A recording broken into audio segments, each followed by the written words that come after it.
नमस्कार, मैं डॉक्टर चंद्र प्रकाश घारू। आज हम डिस्कस करने जा रहे हैं बीएससी पार्ट सेकंड की फर्स्ट यूनिट की अगली क्लास यूवी विजिबल स्पेक्ट्रोस्कोपी। इसके दौरान हम पिछली क्लास में हमने संयुग्मन का क्या प्रभाव होता है लैम्ब्डा मैक्स पे, उसके बारे में कंप्लीट डिस्कशन किया था। इसी के साथ हमने वुडवर्ड फिशर नियम क्या है, वुडवर्ड एंड फिशर नियम के अकॉर्डिंग हम किसी भी कॉन्जुगेटेड एल्कीन के अंदर लैम्ब्डा मैक्स की गणना कर सकते हैं। इसकी सैद्धांतिक गणना का जो नियम है उसको हम वुडवर्ड फिशर नियम कहते हैं। इस नियम के अंतर्गत कई सारी टर्म्स हम यूज़ में लेते हैं, उन टर्म्स को हमने डिस्कस किया था। जैसे सबसे पहले अचक्रीय तंत्र या ओपन सिस्टम की अगर हम बात करें तो इसमें हमने डिस्कस किया था ब्यूटाडाइन सिस्टम। इसके अलावा समवलयी तंत्र होमोएन्युलर सिस्टम, जिसके अंदर एक ही रिंग के अंदर कॉन्जुगेशन प्रेजेंट होता है। विषमवलयी तंत्र हेटेरोएन्युलर सिस्टम, जहाँ पर दो डिफरेंट रिंग्स के अंदर कॉन्जुगेशन प्रेजेंट होता है। बाह्य वलयी द्विबंध एक्सोसाइक्लिक डबल बॉन्ड, रिंग के बाहर डबल बॉन्ड जो प्रेजेंट होते हैं उसको हमने एक्सोसाइक्लिक डबल बॉन्ड के रूप में कंसीडर किया था। और एक एग्जांपल हमने डिस्कस किया था जहाँ पर हमने देखा था रिंग बी के अंदर प्रेजेंट जो एक्सो ए डबल बॉन्ड हमने बताया है वो रिंग ए का एक्सोसाइक्लिक डबल बॉन्ड होगा। इसी तरह रिंग ए के अंदर एक्सो बी डबल बॉन्ड जो सर्कल के अंदर दिखाया गया है वो रिंग बी का एक्सोसाइक्लिक डबल बॉन्ड होगा। वलय अवशेष या रिंग रेजिड्यू के बारे में हमने बात की थी, इसको हमने डिफाइन किया था। वह कार्बन कार्बन सिंगल बॉन्ड जो कॉन्जुगेटेड कार्बन से सीधा जुड़ा होता है परंतु कॉन्जुगेशन का पार्ट नहीं होता, एक्सोस रिंग रेजिड्यू या वलय अवशेष कहलाता है। तो वलय अवशेष क्या होता है उसके बारे में हमने कंप्लीट डिस्कशन किया था। It is very important to know ring residue या वलय अवशेष कितने हैं, किसे वलय अवशेष हम कहेंगे, उसका इंक्रीमेंट हमें मूल मान या बेस वैल्यू के अंदर देना होता है। तो वलय अवशेष के बारे में जानना बहुत आवश्यक है। अब आगे हम वुडवर्ड और फिशर के द्वारा कुछ सैद्धांतिक वैल्यूज़ दी गई, कुछ मान दिए गए, इन मानों की सहायता से नियम का प्रयोग करते हुए हम लैम्ब्डा मैक्स की गणना किसी भी कॉन्जुगेटेड सिस्टम के अंदर कर सकते हैं। तो इसके अंदर सबसे पहला जो है, इसका डिटेल भी होता है लेकिन यहाँ पर मैंने केवल वही मान लिए हैं जो कि हमारे लिए इम्पोर्टेंट होते हैं या हमारे सिलेबस के अकॉर्डिंग बहुत इम्पोर्टेंट है। वो मान जो है मैंने इस सारणी के अंदर लिए हैं। तो इसके अंदर सबसे पहला है अचक्रीय तंत्र का मूल मान या ओपन सिस्टम कॉन्जुगेटेड सिस्टम का बेस वैल्यू मूल मान वो कितना है, 217। कुछ बुक के अंदर इसे 214 भी दिखाया गया है, कुछ बुक के अंदर इसको 215 भी दिखाया गया है। तो आपकी जो रेफरेंस बुक है उसके अंदर 217 वैल्यू ली गई है, तो वो यहाँ पे ली गई है क्योंकि लैम्ब्डा मैक्स की थ्योरेटिकल वैल्यू और प्रैक्टिकल वैल्यू के अंदर 5 का डिफरेंस जो है दैट इज़ अलाउड। तो यहाँ पे 217 लें तो भी ठीक है, 214 यदि आप यूज़ में लेते हैं वैल्यू तो भी वो सही मानी जाएगी। समवलयी तंत्र का मूल मान होमोएन्युलर सिस्टम की बेस वैल्यू जो है दैट इज़ 253, 253 का मूल मान हमको देना है। इसी तरह हेटेरोएन्युलर सिस्टम विषम वलयी तंत्र का मूल मान हेटेरोएन्युलर सिस्टम, इसका मूल मान भी ओपन सिस्टम की तरह ही 217 होता है। अब ये मूल मान होते हैं किसी भी सिस्टम। सबसे पहले you have to decide which system you are going to analyse. तो इसमें सबसे पहले हमको सिस्टम देखना है कि वो ओपन सिस्टम है, हेटेरोएन्युलर सिस्टम है या वो होमोएन्युलर सिस्टम है। तो सबसे पहले आपको सिस्टम के अकॉर्डिंग आपको मूल मान देना होता है। एक एग्जाम्पल हमने पिछली क्लास में डिस्कस किया था जहाँ पर होमोएन्युलर सिस्टम भी प्रेजेंट है और हेटेरोएन्युलर सिस्टम भी प्रेजेंट था, यानी कि with in the ring conjugation भी प्रेजेंट है और दो डिफरेंट रिंग के बीच में भी डबल बॉन्ड का कॉन्जुगेशन जो है वो प्रेजेंट है।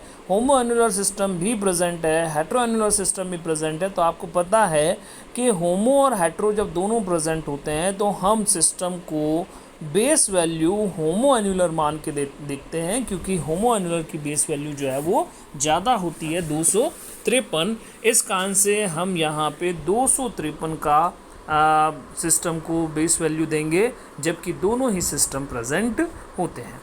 अब वलय अवशेष, इसके अलावा जब आप बेस वैल्यू दे देते हैं उसके बाद में आपको सिस्टम के अंदर बाकी चीज़ें देखनी होती है कि इसके अलावा क्या प्रेजेंट है, जिसका इंक्रीमेंट जो है बेस वैल्यू के अंदर ऐड किया जाता है। तो इसमें सबसे पहले यदि हम बात करें वलय अवशेष, रिंग रेजिड्यू, एक रिंग रेजिड्यू का 5 की इंक्रीमेंट जो है वो दिया जाता है। अगर किसी के अंदर 4 रिंग रेजिड्यू प्रेजेंट है तो इंक्रीमेंट 20 का हो जाएगा। तो रिंग रेजिड्यू के अकॉर्डिंग, वलय अवशेष के अकॉर्डिंग आपको 5 का अभिवृद्धि या इंक्रीमेंट जो है बेस वैल्यू के अंदर करना होता है। एक्सोसाइक्लिक डबल बॉन्ड या बाह्यवलयी द्विबंध के बारे में यदि हम बात करें तो वहाँ पर इंक्रीमेंट या वृद्धि जो है वो 5 की दी जाती है। रिंग रेजिड्यू के लिए भी 5, जितने भी एक्सोसाइक्लिक बॉन्ड होंगे उसके 5-5 की वृद्धि होगी। यदि 3 एक्सोसाइक्लिक डबल बॉन्ड प्रेजेंट हो गए तो वहाँ पे 15 का इंक्रीमेंट जो है बेस वैल्यू के अंदर दे दिया जाएगा। तो हमने जो एग्जांपल अभी जस्ट लास्ट में डिस्कस किया था तो वहाँ पर आपने देखा था कि ए रिंग जो है उसके अंदर ए रिंग के अंदर 2 एक्सोसाइक्लिक डबल बॉन्ड प्रेजेंट थे और बी रिंग का केवल 1 एक्सोसाइक्लिक डबल बॉन्ड। तो वहाँ उस एग्जांपल के अंदर हम एक्सोसाइक्लिक डबल बॉन्ड के कारण 15 का इंक्रीमेंट दे देंगे, क्योंकि पर एक्सोसाइक्लिक डबल बॉन्ड जो है 5 का इंक्रीमेंट आपको देना होता है। संयुग्मन में वृद्धि, एक्सटेंशन इन कॉन्जुगेशन या संयुग्मन में वृद्धि। ब्यूटाडाइन सिस्टम हमारा बेस सिस्टम होता है, यानी कि 2 डबल बॉन्ड का कॉन्जुगेटेड सिस्टम। इसके लिए बेस वैल्यू जो है सारणी के अंदर दर्शाई गई है। वो होमोएन्युलर हो तो भी 2 डबल बॉन्ड का कॉन्जुगेशन प्रेजेंट है, हेट्रोएन्युलर है तो भी 2 डबल बॉन्ड का कॉन्जुगेशन प्रेजेंट है, और यदि ओपन सिस्टम है तो भी 2 डबल बॉन्ड का कॉन्जुगेशन प्रेजेंट है। 2 के अलावा यदि तीसरा डबल बॉन्ड कॉन्जुगेशन में प्रेजेंट होता है तो उसके लिए 30 की अभिवृद्धि या इंक्रीमेंट बेस वैल्यू के अंदर दे दिया जाता है। अगर 2 की जगह पर 4 डबल बॉन्ड कॉन्जुगेशन के अंदर प्रेजेंट होंगे तो वहाँ पर 2 इंक्रीमेंट एक्सटेंशन ऑफ कॉन्जुगेशन के हो जाएंगे, और वो 2 यानी कि 30 और 30 30 का 30 और 30 60 का 60 का इंक्रीमेंट या अभिवृद्धि जो है बेस वैल्यू के अंदर ऐड कर दी जाएगी। तो इस तरह से आप देखते हैं कि कॉन्जुगेशन में एक्सटेंशन जो है उसके लिए एक बड़ा इंक्रीमेंट देखने को मिलता है, दैट इज़ ऑफ 30। तो उस अभिवृद्धि को हम 30 का इंक्रीमेंट दे देंगे। एल्काइल प्रतिस्थापी यदि प्रेजेंट होते हैं तो जितने भी एल्काइल प्रतिस्थापी प्रेजेंट होते हैं उसमें 5-5 का इंक्रीमेंट जो है वो दे दिया जाता है। तो एल्काइल सब्स्टिट्यूएंट या एल्किल प्रतिस्थापी जो है उसकी अभिवृद्धि जो है प्रति एल्किल ग्रुप, एल्काइल ग्रुप 5 की अभिवृद्धि जो है वो दी जाती है। इसके अलावा ऑक्सोक्रोम में वृद्धि या विस्तार। अब कोई ग्रुप प्रेजेंट होते हैं जिसको अपन ऑक्सोक्रोम कहते हैं। ऑक्सोक्रोम क्या है हमें पता है, ऐसा ग्रुप जो कॉन्जुगेशन में एक्सटेंशन करता है। तो यहाँ पे जैसे कि OR की यदि हम बात करें, एल्कोक्सी ग्रुप, थायो एल्कोक्सी ग्रुप की बात करें तो यहाँ पे एल्कोक्सी ग्रुप जो है उसकी 6 की, थायो एल्कोक्सी ग्रुप की 30 की इंक्रीमेंट दिया जाता है। क्लोरो ब्रोमो ग्रुप यदि प्रेजेंट होते हैं तो उसके अंदर 5 का इंक्रीमेंट दिया जाता है। ये ध्यान रखना है कि ये ग्रुप केवल और केवल सीधे कॉन्जुगेटेड कार्बन से जुड़े होने चाहिए। अगर कहीं और जुड़े हुए हैं तो वहाँ पर इनकी अभिवृद्धि नहीं दी जाएगी सिस्टम के अंदर। कॉन्जुगेटेड कार्बन से सीधे जुड़े होने पर ही अभिवृद्धि होगी, इंक्रीमेंट दिया जाएगा। NR2 यानी कि अमीनो ग्रुप यदि प्रेजेंट है तो 60 की एक्सटेंशन मिलता है। बहुत बड़ा एक्सटेंशन यहाँ पे आपको देखने को मिल रहा है। ये ऑक्सोक्रोम जो है जब कॉन्जुगेटेड सिस्टम के साथ जुड़ता है, क्रोमोफोर के साथ जुड़ता है, तो उसकी लैम्बडा मैक्स के अंदर 60 की इंक्रीमेंट वो कर देता है, जो एक बड़ा इंक्रीमेंट आपको देखने को मिल रहा है। CO एस्टर ग्रुप जो प्रेजेंट होता है तो उस कंडीशन के अंदर आपका इंक्रीमेंट जो है दैट इज़ ऑफ 0, कोई इंक्रीमेंट आपको नहीं देना है। द्विवलयी तनाव, ये एग्जाम्पल जब आएगा तो उसके साथ में हम देखेंगे कि अगर कॉन्जुगेटेड रिंग के अंदर यदि कोई वलय तनाव उपस्थित है तो उस वलय तनाव के कारण 15 का एक्सटेंशन जो है वो दिया जाता। तो इस तरह से ये जो टेबल है, आपको ये टेबल कंप्लीटली याद रखनी है। इस टेबल के अंदर जो मान दिए गए हैं वो एग्जैक्टली आपको याद रखने होते हैं और इन मानों की सहायता से आप लैम्ब्डा मैक्स की गणना कर सकते हैं। तो सबसे पहले आप देखते हैं कि द्विवलयी ये कुछ एग्जांपल्स जो हैं वो दे रखे हैं और एग्जांपल्स को वन बाय वन हम डिस्कस करते हैं। तो सबसे पहला एग्जांपल यहाँ पे हम देख रहे हैं। इस एग्जाम्पल के अंदर आप देख सकते हैं कि इट इज़ हेट्रोएन्युलर सिस्टम। हेट्रोएन्युलर सिस्टम, आपको पता है कि हेट्रोएन्युलर सिस्टम जो होता है उसके अंदर बेस वैल्यू जो है वो 217 की बेस वैल्यू दी जाती है। तो यहाँ पे भी आपको दे रखा है कि बेस वैल्यू BV करके लिखा हुआ है, तो बेस वैल्यू जो है वो 217 की इस एग्जाम्पल के अंदर आपको BV बेस वैल्यू या मूल मान भी आप लिख सकते हो, वो बेस वैल्यू यहाँ पे 217 की दी गई है। इसके अलावा अब सिस्टम के अंदर जो देखना है वो आपको देखना है कि कितने रिंग रेजिड्यू प्रेजेंट है। तो यहाँ पे आप देखिए कि नंबरिंग करते हैं कार्बन की, तो इट इज़ बेटर 1 2 3 4। जो कॉन्जुगेटेड कार्बन है सिर्फ उसी को देखना है, बाकी को हमें अभी कंसीडर नहीं करना। तो ये हमारा एक सिस्टम हो गया, ब्यूटाडाइन सिस्टम, साइक्लिक हेट्रोएन्युलर सिस्टम हमारे पास हो गया 1 2 3 एंड 4। अब सबसे पहले कार्बन के साथ में आप देखिए कि मैंने एक कर्व्ड एरो या कर्व्ड लाइन जो है वो बना रखी है। ये रिंग रेजिड्यू को एक्सप्लेन कर रहा है। तो एक रिंग रेजिड्यू फर्स्ट कार्बन के साथ में, दूसरे कार्बन के साथ में कोई रिंग रेजिड्यू नहीं प्रेजेंट है, तीसरे कार्बन के साथ में फिर एक कार्बन कार्बन इक्वल बॉन्ड जो है रिंग में प्रेजेंट है। इसका आंसर ये भी रिंग रेजिड्यू होगा।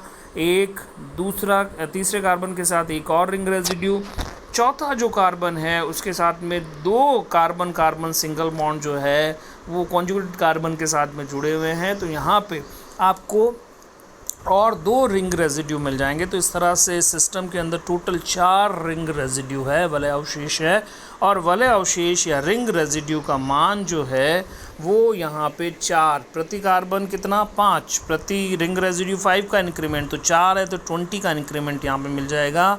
तो इस तरह से आप देखते हैं कि जो लैम्ब्डा मैक्स की वैल्यू हो जाएगी दैट विल बी 237 की लैम्ब्डा मैक्स का जो मान है नैनोमीटर के अंदर हमको प्राप्त हो जाएगा। तो it is a very good example for calculation of. आप एक एक एग्जाम्पल लीजिए, जो भी एग्जाम्पल आपको मिलता है उस एग्जाम्पल के अंदर लैम्ब्डा मैक्स की गणना कर लीजिए। जितने भी एग्जाम्पल हम डिस्कस करेंगे that is more than sufficient. हम उन एग्जाम्पल की सहायता से हमारा एग्ज़ाम पेपर जो है इजीली सॉल्व कर सकते हैं। नाउ दिस सेकंड एग्जाम्पल आप देखिए, यहाँ पर अगेन आपको नंबरिंग करनी है 1 2 3 4। जो ब्यूटाडाइन सिस्टम है या 2 डबल बॉन्ड का जो कॉन्जुगेशन हो, चारों कार्बन जो है 1 2 3 4 करके आप उसको नंबरिंग कर दीजिए। फर्स्ट कार्बन के साथ में आप देख रहे हैं कि मैंने एक कर्व्ड लाइन बनाई है। This curved line show ring residue. ये रिंग रेजिड्यू या वलय अवशेष को दर्शाती है। तो पहले कार्बन के साथ में एक रिंग रेजिड्यू अटैच्ड है। अच्छा, सबसे पहले जो चीज़ देखनी है, सबसे पहले जो चीज़ हमको देखनी है दैट इज़ सबसे पहले जो हमें देखना है ये हेट्रोएन्युलर सिस्टम है। तो बेस वैल्यू यहाँ पे कितनी देनी है, 217 की बेस वैल्यू आपको यहाँ पे देनी है। दूसरा रिंग रेजिड्यू काउंट करने हैं। पहले कार्बन के साथ एक रिंग रेजिड्यू जुड़ा हुआ है, दूसरे कार्बन के लिए दूसरा रिंग रेजिड्यू, तीसरे कार्बन के लिए तीसरा रिंग रेजिड्यू, चौथे का हर कार्बन के साथ में एक रिंग रेजिड्यू प्रेजेंट है। तो टोटल यहाँ पे 4 रिंग रेजिड्यू। तो 4 रिंग रेजिड्यू के कारण यहाँ पे आपको देखने को मिलेगा कि 20 का इंक्रीमेंट आप दे देंगे। इसके अलावा एक्सोसाइक्लिक डबल बॉन्ड। अब एक्सोसाइक्लिक डबल बॉन्ड यहाँ पे हमने जो है 2 एक्सोसाइक्लिक डबल बॉन्ड कहाँ पर है, तो रिंग को भी ए और बी दे दीजिए। रिंग ए के बाहर एक रिंग रेजिड्यू, एक रिंग ए के बाहर जो डबल बॉन्ड प्रेजेंट है वो कहाँ प्रेजेंट है, रिंग बी के अंदर जो रिंग प्रेजेंट है, डबल बॉन्ड प्रेजेंट है वो एक्सोसाइक्लिक डबल बॉन्ड है। इसी तरह से रिंग बी के बाहर ए के अंदर भी एक एक्सोसाइक्लिक डबल बॉन्ड प्रेजेंट है। तो इस तरह से 2 एक्सोसाइक्लिक डबल बॉन्ड के कारण 20 का 1 का 5 2 का 10 का इंक्रीमेंट आपको मिल जाएगा। तो यहाँ पे हम देखते हैं कि कॉन्जुगेटेड डबल बॉन्ड प्रेजेंट है और जो अब इसके अलावा आप देखिए कि यहाँ पे रिंग के बाहर अल्काइल ग्रुप लाइन जो है वो अल्काइल ग्रुप को डिनोट कर रही है। वैसे अल्काइल ग्रुप यहाँ पे 3 है, लेकिन सीधे कॉन्जुगेटेड कार्बन के साथ केवल एक अल्काइल ग्रुप जुड़ा हुआ है। और अल्काइल सब्स्टिट्यूएंट या अल्काइल प्रतिस्थापी का 5 का इंक्रीमेंट हमको देना, तो 5 का इंक्रीमेंट यहाँ पे टोटल जो है 252 नैनोमीटर का आपको लैम्बडा मैक्स मिल जाएगा। पहला एग्जांपल जो है इसमें गलती की गई है, यहाँ पे कैलकुलेशन के अंदर गलती है। गलती किस तरह से है आप देखिए, this is not heteroannular system, it is homoannular system. Double bond चाहे इस और बनाया जाए चाहे डबल बॉन्ड इस और बनाया जाए, it is the part of both the ring. तो यहाँ पे 217 की जगह पर आपको 253 का इंक्रीमेंट देना होगा। और 253 का जब इंक्रीमेंट देंगे, 4 रिंग रेजिड्यू को जब ऐड करेंगे तो 273 जो है वो टोटल यहाँ पे लैम्बडा मैक्स होगा। तो 237 का नहीं होकर यहाँ पे 273 जो है वो राइट एग्जैक्ट कैलकुलेशन जो है वो होगी फर्स्ट एग्जांपल के अंदर। सेकंड एग्जांपल के अंदर जो कैलकुलेशन है वो कितनी आएगी, 252। तो बाकी की अगली क्लास में हम डिस्कस करेंगे। Thank you very much.